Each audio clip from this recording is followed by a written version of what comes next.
যারা আল্লাহকে মানে না, আল্লাহকে গালি দিতে তাদের কোনো অসুবিধা আছে?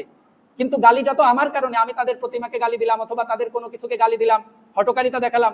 উল্টে যদি সেই হটকারিতা আমার আল্লাহর উপরে আসে, তাহলে সেটা অনেক বেশি কঠিন হলো না, অনেক বেশি অন্যায় হলো না? আমাদের ছোট্ট একটা দেশ, গুটি কয়েক মুসলমানের দেশ, এর পাশে আশেপাশে হাজারো অমুসলিম ইসলামের শত্রুরা আমাদের জন্য কিন্তু ওত পেতে আছে। তারা চায় কিভাবে এই শান্তশিষ্ট দেশটাকে অশান্ত করা যায়। আমি আপনি কালিমার পতাকা নিয়ে মিছিল করলাম অথবা এটা করলাম সেটা করলাম আমাদের ইমানের তাকিদে, কিন্তু সেটা একটা পর্যায়ে গিয়ে যেন বিশৃঙ্খলা তৈরি না করে। কুচক্রী মহল সবসময় আপনার থেকে বেশি তৎপর। আপনার এই কালিমা খচিত পতাকায় যদি একটা অঘটন তারা ঘটিয়ে সেটাকে হাইলাইটস করতে পারে, তাহলে আমার দেশটাকে তথাকথিত যে জঙ্গি বলা হয়, এটা তাদের জন্য আরো বেশি প্রমাণের সুযোগ তৈরি হবে।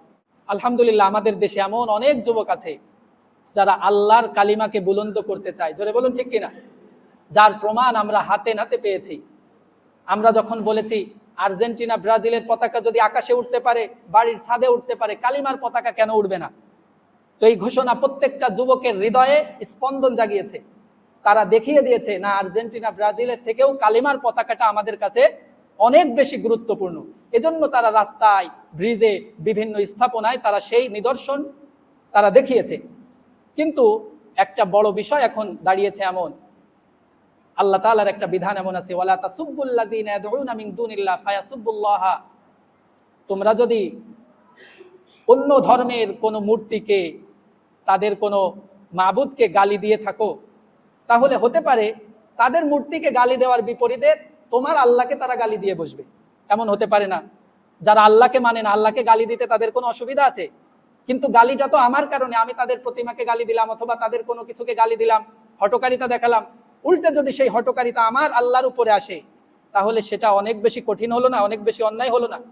তো এখন যেই পরিস্থিতি দাঁড়িয়েছে, কালিমার পতাকায় লা ইলাহা ইল্লাল্লাহ মুহাম্মাদুর রাসূলুল্লাহ সর্বশ্রেষ্ঠ বাক্যটা লেখা থাকে।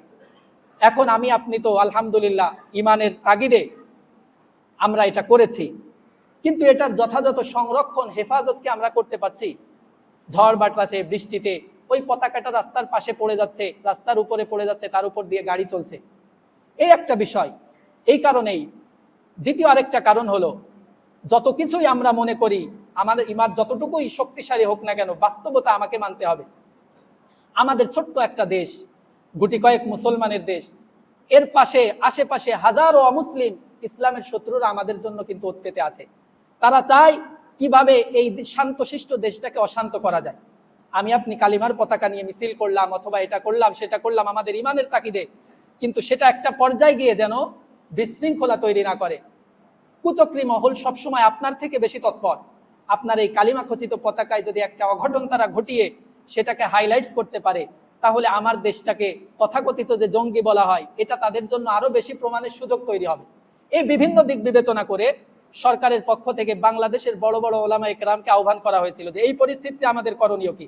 তারা কোরআন এবং হাদিসের আলোকে বিশ্লেষণ করে একটা চিঠি তৈরি করেছেন, যেটা আমাদের কাছে এসেছে, যে এখন থেকে আমরা এই কালিমা খচিত পতাকা এটা ফ্ল্যাশ করার ব্যাপারে নিয়ন্ত্রিত থাকব।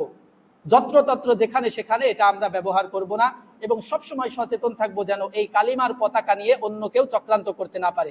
আশা করি আপনারা যুবক ভাইয়েরা বিষয়টা বুঝছেন। আপনি যেখানে যেই পতাকাটা লাগিয়েছেন, ওই পতাকাটা লাগানো যেমন দায়িত্ব, ওই পতাকার সম্মান রক্ষা করাও আপনার দায়িত্ব। সুতরাং আপনি যেই পতাকা যেখানে লাগিয়েছেন, আপনি যদি মনে করেন যে না, ওই পতাকা ওখানে থাকলে দু একদিন পরে থাকবে না, নষ্ট হয়ে যাবে, আল্লাহর নামটা মাটিতে পড়ে মানুষের পায়ে পিষ্ট হবে, তাহলে আপনাকে আমি অনুরোধ করে বলবো, হেফাজত করতে যদি না পারেন সেটা নামিয়ে ফেলেন। আপনি যেই চলছিল সেটাই আপনি বিজয় লাভ করছেন, যেই প্রতিযোগিতা চলছিল সেটাই আপনি বিজয় লাভ করেছেন অলরেডি। এজন্যই তো বিভিন্ন দেশের মানুষেরা আমার এই কালিমা খচিত পতাকার ব্যাপারে কথা বলছে। তার মানে কি, এটা তাদের মাথায় ঢুকেছে। তো আপনি আপনার জায়গা থেকে আপনি উত্তীর্ণ হয়েছেন, এখন আপনার দায়িত্ব হলো এই কালিমা খচিত পতাকার সম্মান রক্ষা করা। আল্লাহ তাআলা আমাদেরকে বুঝার, আমল করার তৌফিক দান করুন।